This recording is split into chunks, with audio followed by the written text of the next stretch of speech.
अर्काय नमः 2 3 4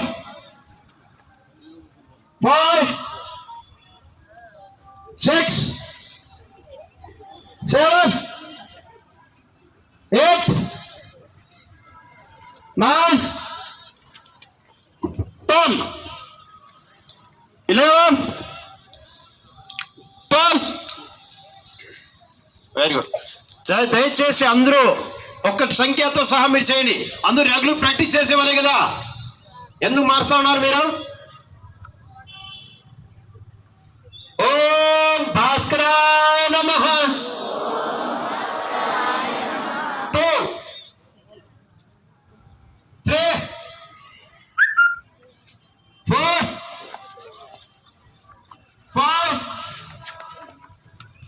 6 7 8 9 10 11 12. ఇప్పుడు మనకి 12 సార్లు అయింది. ఇప్పుడు మనం కంటిన్యూగా సంఖ్యతో చేస్తాము మధ్యలో, కాబట్టి 12 సార్లు పూర్తి అయింది.